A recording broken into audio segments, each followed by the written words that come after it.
باس لە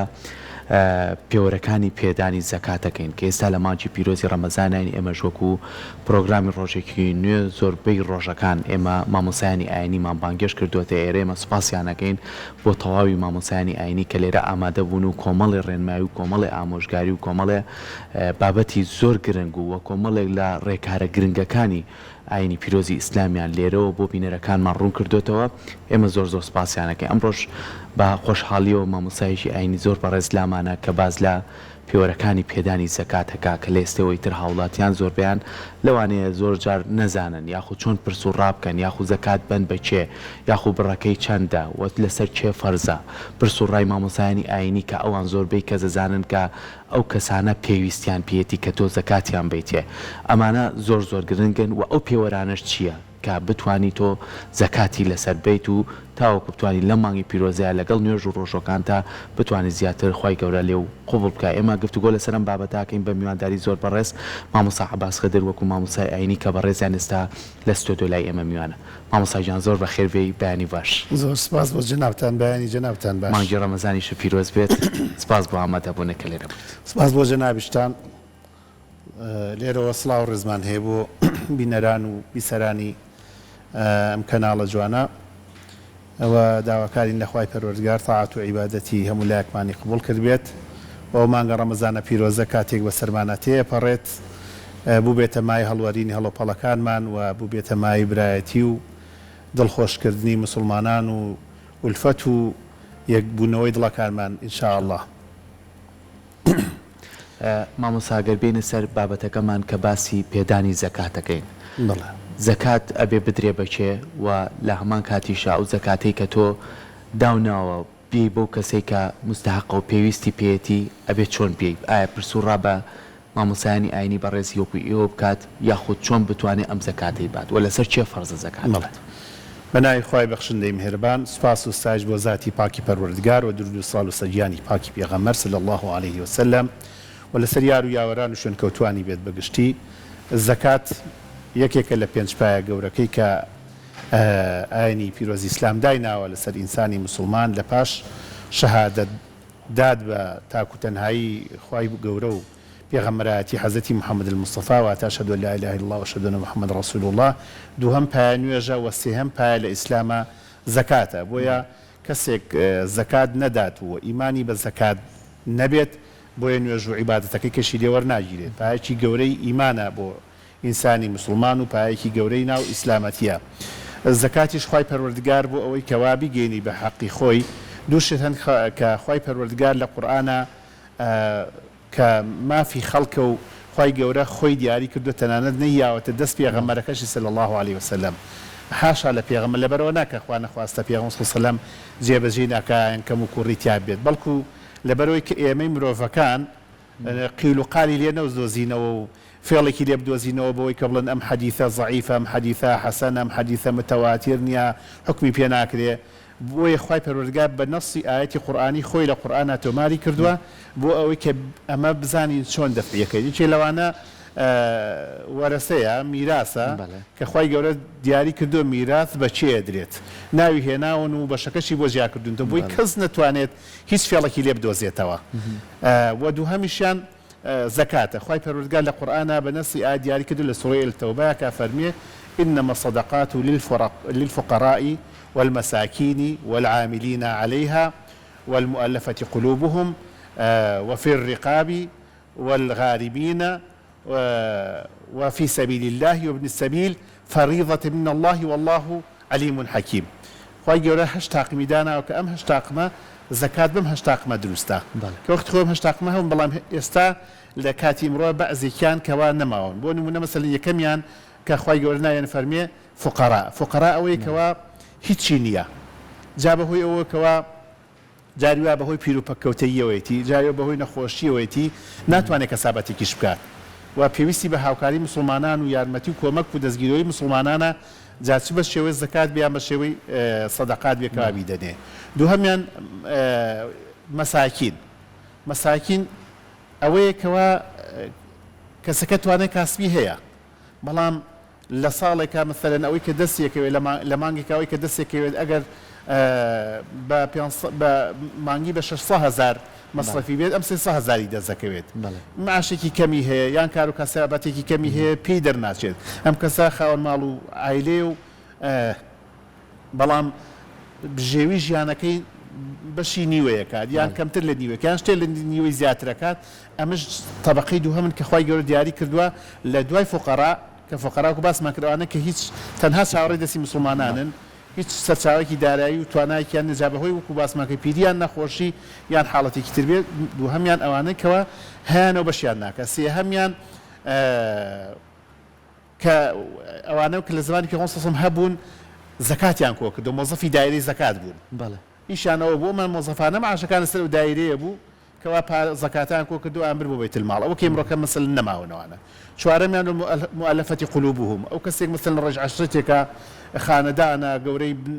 تایەفێکی گەورەی مسلمانە بێت زەکات دروستە پێ بدرێ بۆ ئەوەی کەوا خۆشەویستی ئیسلام لە دڵیا دروست ببێت و بۆی هانی خەڵکەکانی تری ژێردەسەی بات قەوم و قیلەکەشی بار بێنە ناو ئیسلامەوە ئەمە ئەوە چوارەمیان وفي الرقاب بەندە وەختی خۆی کە بەندە هەبوو کە ئێساویش نەماوە بەندە ئەوانە بوون کەوا ئەتوانی مسلمان بوون کە دەتوانی کابرا بە پارەی باتێ بۆی کە خۆی پێ بکڕێتەوە خۆی پێ ئازاد بکات یعنی ئینسان وەندە گرنگیاوە تەنانەت بۆ زەکاتیەوە بۆی کە ئینسان بە ئازاد بژی یا کەوا خۆی پێ بکڕێتەوە شەشەمیان وەلغارمین ئەوانەی کە قەرزارن بەڕێگایەکی مەشروع نەک خەڵکانێکەیەکەوە خەریکی دەست بڕی بۆ ڕیبا بۆ معاملەی ڕیبەوی و حرام و خۆی ئیفلاسی کردووە بەڵام خەڵکانێکن کە بۆی کەسابەتێکی حەڵاڵەوە تێکشکاون ئیفلاسیان کردووە یان قەرزار بوون ئەمانە هەرچەنە ژیانیان بەڕێوە چێ ڕۆژانە ژیانی خۆیان بەڕۆ چێ بەڵام قەرزارە قەرزەکان بۆ نادرێتەوە ئەمە شاوکاریان بکرێت قەرزەکان پێ بدەیتەوە نە تا قەرزەکان لەسەر نامێنێت بە بڕی ئەوەی کە قەرزەکان لەسەر سوک بێت ئەمانش پیان دروستە با کابراوە سەیریکە پۆشتە پەرداخ و جوانیش بێت و ژیانێکی شێبیانی بتوانێت ڕۆژانەش ئەوەندە پایەکە پێ بژی بەڵام لایەکی تر ناتوانێت کە قەرزەکەی خەڵک باتەوە تەبەقی ترەوە فی سەبیلی الله ئەوانە بکە وەختی خۆی چون بۆ جیهاد لە پێناوی خوایە ئەمە دروست بوو بۆی کەوا چ پێداویستی جیهادەکەی بۆ ساز بکەی بە پارەی زەکات بۆی بکڕیان پارەی بێتی بۆی کەوا بۆ ماڵ و مناڵەکەی پێی بژیە تاکوویەتەوە و با کابرا خۆشی وەزعی باش بێ و تەندروستی باش بێ لەبەروی کام کەسابەتی بۆ ناکرێ ئەڕوا بۆ جیهاد پێی دروست بوو ئەخیریان ابن السەبیلە کە ئەمڕۆکە ئەوانەی کە لە ڕێگا مەسەلەن کابرا کەسێک سەفەریە یەت بۆ وڵاتە لەم شارە پارەی پێ نامێنێ کە ئەمڕۆکە بەهۆی حەواڵەوە کەوا ئەو شتەش تۆزێکەم بۆتەوە بەڵام هێندێ وڵات کەم پێشکەوتنی تەکنۆلۆژیایتیانە بێ و حەواڵەوەیتیانە بێ کابرا توانێت مەسەلەن یەکی لە وڵاتە ئەفریقیانەیەکەوە پێشکەوتنی تەکنۆلۆژیاوە پێویست نییە کابرا عابرسەبی لە وڵاتە هاتووە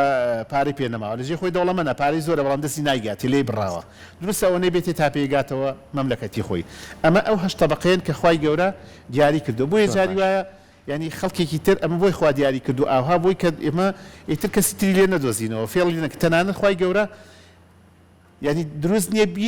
حەڵاڵی نەکردو بێ بە مزگەوتیش بە مزگەوت ناشێت کە گەورەترین پارچە ئەرزی لەسەر زەویە پارچە پیرۆستترین ئەرزی خوای گەورە مزگەوتەکانن بڵێ قورئانی پێ تەبعەکەم دروست نییە لەبەرەوە زۆر جار خەڵکێکەیە لەوانەیە بڵێ کاکە مامۆستا بۆ فڵان کەماڵ دروستە بۆ فڵان نازانم چی دروستە بەڕاستی ئەگەر فێڵ لە خۆمان نەکەین بۆ هیچی دروست نییە بۆ ئەوانەی دوونە ئیلا بۆم هەشت تەبەقەیە زەکات ئی ئەشخاصە ئی مؤسسات نییە ئی دام و دەستگا نییە ئی کەناڵ نییە لەبەرەوە ڕئی ڕاجح ئەوەیەکەوە هەندێک جاری وە هەندێک فوقەها هێندێک هینی پێکەن ئەوە ئاسانکاریکە بەڵام حەقیقەت و ڕاستیکە ئەوەیەکەوە هی خەڵکی فەقیر و هەژار و ئەو هەژی سین و توێژەیە کە خوای گەورە دیاری کردو دەسەکانە خۆش بێ مامۆستا زۆر کاتێسا بەپێی ئەم سەردەمەی خۆمان ئیتر لەمڕۆوە زۆر کەس هەیە لەوانەیە چەند کەسێک بە زەرفێکەوە ماڵ و ماڵ لە دەرگابە داوای زەکاتەکات ئایا دروستەیەک سەر ڕاستە خۆتۆ ئەم کەسەکە داوای کرد زەکاتەکەی بیتێ یاخود ئێستا بۆی کە ئێمە و بینەرانیش بەرچاوڕوونیمان هەبێ ئەگەر نەمانزانی پرس و ڕاپە ئێوەی بەڕێز بکەین و بزانین کێ مستحقەکە ئەم زەکاتەی بینێ لەوانەیە زۆر کەس هەبێ شوێنێکی هەبێ چەند مناڵێکی هەبێ بەڵام دەرامەتەکەی کەم بێ و ڕوشی نەیە قسەکات ئەمانە چۆن بدۆزین زۆر ڕاستە ئێمە مامۆستاکان مامۆستای مزگەوتەکان زۆرێک لەو چین و توێژانەی کەوا ئێمە لەگەڵ یاناژین ئاگادارین بەڕاستی زۆر جار مسلمانێکێتە هەڵەوە حتا من خەڵکێکە بۆ لای خۆم لە مزگەوتەکەی خۆم بیستومە وتیانەوەڵا چۆ دووەرە قیا بە سوالکەرێک زەکات دەی تەسەورەکەم ئەم زەکاتە لە کۆڵی نەبوو بێتەوە چکە سوالکرد ئەوانە پیشانە ئەسڵم پیان ناشێت تا برایانی شورتاڵێ مە گیرمان خواردە بەدەستیانەوە چکۆ کەسابەتیان ئەڵێ چی گرین ڕۆژانە کە ئەنگری سوالکەرانە کە خەڵک ئەوان لە دەستیان سکاڵا کات و خەڵکی زعاش کردوون هەچی گرین ڕۆژی 400 زاری پێیە ئیشی ڕۆژانەی بەلانی کەمەوە بغیری ڕەمەزان 150,000 لە کاتێکە گەنجێکی جوان مانگانە لە شوێنێکە ئیژەکار ڕۆژانە 8 ساعات 9 ساعات 10 ساعات کارەکە بە 300,000 400,000 500,000 ئەم ڕۆژی بە ڕۆژی گۆنە پێیاکە لەبەرەوە داوا لە دەوڵەمەندەکانێکی چکە زەکات لەسەر دەوڵەمەند واجبە لەسەر دەوڵەمەند واجبەوە بڕی زەکاتی دیاری کرا ئەم ساڵەکە لە ژنەی فتوای باڵا دیاری کردووە هەر کەسێک بڕی پارەکەی لە ماڵەوە گەیشتە 7,200,000 لەم پارە طبعا 7,200 یان ئەگەر دۆلار بوو شکاندیەوە بڕی دۆلارەکە دۆلارە تمەنە یۆرۆیە نەزەم هەز عملەیەکی ترا ئەگەر بیشکێنێتەوە بگاتە 7,200,000 دینار ئەوە پێویستە لە هەر ملیۆنێکی 25,000 زەکات بات و خەڵکانێکن وەکو جەنابەت باسی کرد قورئان ئاماژەی پێکردو فەرمی خەڵکانێک هەیە کە تۆ وازای دەوڵەمەندە لەبەر نەفزبەرزی بەڵامەکە لە ڕاستی شافەقیر و دەستکورتە چکە و دەستپان ناکاتەوە ئێمە بگەڕێن بە دواو خەڵکانەیە ئێمە هەچی مامۆسایەکی تۆی بین لە مزگەوتەکانە زۆر بمان لەوانەیە قایمەیەکی 20 کەسی و 30 کەسی و 50 کەسی و 100 کەسیمان لابێت کە بەپێی فەقیرەکان هەیە زۆر وێرانە هەیە باشترە بەڵام هەیە قەرزارە و کەوا حاڵی ئاوهات هەیە نەخۆشە و لەبەر نەخۆشەکەی ناو پێشتروانە بەڵام نەخۆشە پێویستی بە هاوکاری زەکاتی یارمەتی بن بۆ عیلاجی نەخۆشیەکەی لەبەرەوە داوا لە برایانی ئەوانەی کە خوای گەورە بەسەری کردوونەوە بە ماڵی دنیا و الحەمدوللا زەکات دەرن و زەکاتەکانیان ئەگەر خوان خەڵکی چاگە ناسن و گومانیان نییە دەزانن با ئەوە فەبی هاوە نعمە بیان بۆ خەڵکانەی کە زەکاتیان پێشێ و جێی خۆیەگرن ئینشاءڵڵا ئەگەر نەزانن پرسیار بکەن لە خەڵکی بڕواپێکرا و لە مامۆسایانی ئاینی بڕواپێکرا و پرسیار بکەن کەوا خەڵکانێکی چاکمان پێنیشان بن ئەتوانی خۆی لەگەڵ یا بچێت یان کەسێکی لەگەڵا بە سارەیەکەوە خەڵکی بۆ دابین بکات لەگەڵ یا بچێت پیشانی بات و بڵێ وەرە کاکە من پیشانی وەڵم کاکە ئەم خەڵکەمان هەیە بۆی کە هاوکاریکە بگاتە جێ خۆی هەم زەکاتەکەی وش جێگا بگرێت هەم ئەو خەڵکە مستحقانش کە پێویستیان پێیتی بۆی ببوژێنەوە و بتوانی کەوا لەم ڕەمەزانای دڵیان خۆشکەی باش زۆر لە مسلمانان و هاوڵاتیان پرسیاریەوە کەنەڵێمە زۆر جار ئەو بڕەچەکاتی کە بەڕێستان ئاماژەی پێیان لەو بڕەپارەی کە هەیەی لە ماڵەوە هەڵێمە بڕەپارەکە ناین بەقەر ئەو بڕەپارەیە بۆیەن بە پێداویستی و خواردن و بەجلوبەرگ بۆ ماڵێک بۆ ئەم جەژنەبەی بەڕێ بکات ئایا ئەمەش ئەچێتە چوارچەوەی زەکاتەوە یاخود هەر ئەبێ ئەو بڕەپارەیە با بۆ کەسە ئەو کەسە بە پێی پێویستی خۆی بڕەپارەکە سەرف بکات بڵێ ڕاستیەکەی وا چاکە چونکە پێغەمبەر صلی الله علیه و سلم حەدیثێکی صحیحی هەیە کە معاذی کوڕی جەبەل ئەنێرێ بۆ ئێمە پێ فەرمێ کە ئەینێرێ بۆیە فەرمێ لە ماڵی دنیا ماڵ وەرگێ لە پارە وەرگێ لە مەڕمەڕ وەرگێ لە وشتر وەرگێ لە مانگا وەرگێ ئەمە بۆ زەکات بەو شێوەیە لەبەرەوە ئیمڕۆکەش بەڕاستی بۆ وڵاتەی ئێمە حتا ئێمە بۆ زەکاتی سەرفترێش کەس بڕی سەرفترەم ساڵدان درراوە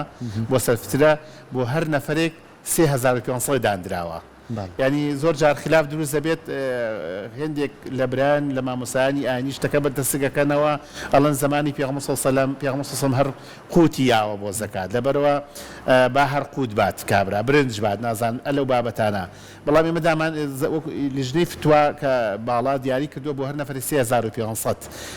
بۆیش ئەوەمان دیاری کرد چکە پارەکەی ئیمڕۆکە لە ساڵحی فەقیرە بۆ وڵاتی ئێمە ئێستا بۆیە ئەوەی کە زەکاتی پارەی بە هەر پارە با چاکترە زەکاتی پارەی با چاکترە ئەگەر زەکاتی سەرفترەی ڕۆژۆکانیشە یان فیدیە ڕۆژۆکانیشە فیدیە ڕۆژەکان کە مەسەلەن ئەو مانگە چەند ڕۆژە ئەگەر 30 ڕۆژ بوو 3,500 ئایا ئەو نەخۆشەی کە ناتوانێت بە ڕۆژوو بێت بەهۆی نەخۆشێکی درێژخایەنەوە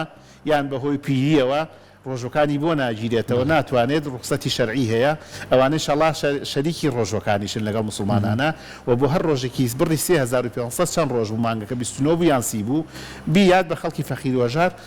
چونکە ئیمڕۆکە پێداویستەکانی ژیان زۆر بوون قورس بوون هێندە لە مامۆسایان ئەڵێ مامۆستا با برنج بات ئەخە خۆ لە زمانی پێغەمبەر صلی الله علیه و سلم برنج نەدراوە ئەگەر تۆ بڵێ وەسەلا پارە بیدعەیە زۆر جا برایان وا بیرەکەن کە بەڵێ کاکە حەسەن لە بواری سەرفترەیە يعني کۆمەڵێک لە ماکان حتا لە ئەصحابی پێغەمبەر صلی الله علیه و سلم لە مەذهبەکان مەذهبی مام بووە ئەبو حەنیفە لە سفیانی لە تابعین سفیانی سەوری حەسەنی بەسری ڕەزا و ڕەحمەتی خوا لێبێ عومەری کوڕی عەبدولعەزیز کە مەشهورە بە پێنجەم خەلیفەی مسلمانان کە ئەمانە ئەفەرمون زەکات بە زەکاتی سەرفترا ئەگە خواردنیش نەبێ بە پارەش دروستە ئەگەر پارە بی بۆیە ئەگەر پارەکە لە قازانجی فەقیر و پارەکە باشتر ئێستا بەگە وڵاتێکی وەکو ئەفریقی وڵاتی ئەفریقا بگریان وەکو ئێمە ساڵی نەوەتەکان کە خەڵک فەقیر بوو فەردەی ئارچوو بۆ 1000 دیناری سویسری لەو کاتەیە بەڕاستی قوتەکە باشتر ژنە حەدیثەکە باسیەوە کە ئەڵێ پیامبەر فەرمێ کە لەو زەمانەیە کە دراوە ئەجێڕنەوە فەرمێ عەبدوڵای کوڕی مەسعودە فەرمێ جۆمان داوە ساع لە جۆ لە مێوش لە خورما لە پەنیر باسی شوارەکە لە حەدیثێکە باسی ئاردی ژەکات یعنی گەرمیش نەبووە گەرمیش زۆر کەم بووە ئێستا تۆ جۆبەری بۆ خەڵک چێ لێت وەرەگرێ ئایا جۆ لە ساڵحی فەقیرە 3 کیلۆ جۆبەری فەقیر چی لێ بکات 10 سەرخێزانی کابرا 5 سەرخێزان 15 کیلۆ جۆی بۆ بەری چی لێ بکات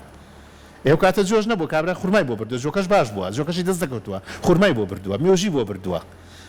حتاڵێکە گەنم بوو گەنم ئەوەندە خۆشەویست بەڵێکە گەنم بوو نیوەی ئەوە بەرە ئێمانە ئەمە قیمەتە مانای گەنم زۆر بە قیمەت بووی ئەوە نیوەی ئەوە بەرە کەواتە کە نیوەی قساعی گەنم دروست بوو بێ بیە لەو کاتەیە دروست بێت کەواتە مانە ئەولاتر پارەکەی و 3500کە 30000 ئەگەر بکاتە ئەوە تۆیە بە کەسێک بە ماڵێکی سفادی لێ کا پێداویستێکی ژانی تری پێ ئەیا بڕۆن ئەیا بە شەکر ئەیا بە پێشەکانی خۆی داپەشیەکات هەتا معاذی کوڕی جەبەل ڕزای خوا لێ بێ لە ئێمن پێغەمبەر پێ فەرمێ تۆ لە هوشتر وەرگرە لە مەڕمەڕ وەرگرە و لە مانگا وەرگرە بەڵام ئەو لێ کە ئاچێت ئەسیاڵی خەڵکی نەوەی کەوەی نییە ناتوانێەوەم بۆ بعد کابران فەرمێ بێنە کراستا لێ وەرگم خماشتان لێ وەرەگرم کە تو پێغەمبەر نافەرمێ باشە تۆ معاذ منوان پێوتی بۆچی وە دۆرگرتووە ئەنی کەواتە دروستە لە جیاتی زەکاتی مەڕ و بزن و مانگا و هینەکەش ئەڵێ گەر نیتانە قماشم بۆ بێنن کراسێکیش بێ وەریەگرم کەواتێککە کراس لە جیاتی زەکات وەرگیرێ و بێنێتەوە بۆ بەیت المال بۆ خزمەت پێغەمبەر و پێغەمبەریش دەنگ ناکە کەواتە دروستەکەوە پارە بدەیت لە جیاتی سرفترە و پارەکە باشترە هەرچەند هێندێک خەڵک لە ترسی کە پارەکە جێ نەگرێت چن لە برادەوڵەمەنەکانە یەن بە سەلەی خۆراک ئەوانە پێ هیوادارم لە سەدەقە بیکەن باشترە بە سەدەقە بێ باشترە و سەلەی خۆراکە چکە لەوانەیە ئەگەر ماڵەکان فەقیر بن فعلەن ئەو ماڵە فەقیرانە دیاری کرابێ و بزانێ و خۆیان بزانن بیگێنن خۆراکەکەی ئیسفادەی لێ بکە باشە ئەویش ئینشاڵڵا جێگا ئاگرێ بەڵام ئەگەر ماتوور زەکاتی پارێ بە پارەکە بیێت پێم وایە باشترە و بۆ فەقیرەکەش باشتر توانێت جێگای باشتر پێ بگرێ زۆر باشە زۆر کات مامۆسا گەورەی ماڵەکەی تر باوکەکە بێ دایکەکە بێ ئیتری مناڵەکانی شەموو بەیەکۆ کۆکاتۆ بڕەکە چانە تا چەند گرنگە تۆ خۆت بیتە دەست ئەو کەسەی کە زەکاتێکی پێ ڕەوایان ئەبێ بیتە یان زۆر جار هەیە ئەمە زۆر ماڵ 5-6 ماڵ بەیەکەوە ئەیەن بە کەسی ئەڵێ خۆم کەسێکم دۆزیۆتەوە ئەی بم بووی چەند گرنگە خۆت بیتە دەسی یاخود ئەمەشیان هەر هەمان شتە کاگەر بیتە دەست کەسێکە بیبە بۆی کە دڵنیا بیت کەیاوتە بەش بڵێ ئەگەر لە ماڵێک تەمان سەرفترەی ڕۆژەکان کە دەکاتە ئەو نەسەر خێزانە لەسەر بەخێوکەری ماڵەکەیە بەخێوکەری ماڵەکە کێیە طبعا ئەو دەفعیەکات کە ئەو دەفعیەکات واساکە ئەگەر مەجای هەبێ و بۆی بکرێت خۆی بیاتە دەست کەسی شیا و کەوا بیاتێت بگاتە ئەو کەسی کە پێشێت و جێی خۆگرێ ئەگەر خۆی مەجای نەبوو بۆی نەکرا بە یەکێ لە ئەندامەکانی خێزانەکەشی وت بۆی بیە بۆ فڵان کەس لەبەر بووی نەبوو دەتوانێت بیا بەیەکی لە ئەندامەکانی خێزانەکەی جاری وایە ئەم بۆی ناکرێ یان وەکو جەنابەت وتت ئەگەر کەسێک بزانن تەئکید بن چەند مثلەن 3-4 بران ئەڵێ کۆیەکەنەوەڵە فڵانکە زۆر فەقیرە جاری وایە خزمیشیانە خزمێکی دوورە هەم زەکاتە هەم سیرەی ڕەحمە هەم زەکاتەوە هەم سیرەی ڕەحمە کۆیەکەنەوە بێتە مەبلەغەکە لە 30,000 بێ بە نزیکەی $100 بێتەوە 150,000 بێتەوە جێگای باشتر بۆ پێگرێت ئەمەی گێن ئەمەشیان هەر دروستە هیچی تیان نییە ئەتوانێت دروستە ئینشاءڵڵا زۆر باشە مامسابینی سەرەوەی کە زۆر کات ئەم پرسیارش زۆربەی هاڵاتیان کردبیان خۆش ئاماژە و پیا بەس حەزەکەم زیاتر ڕوونکردنەوەی بێ لەسەری ئەو کەسانی کە بە هەر هۆکارێک بوو بێ نەخۆش بوو بن یاخو کەسانی بە ساڵات چون کەسانێکن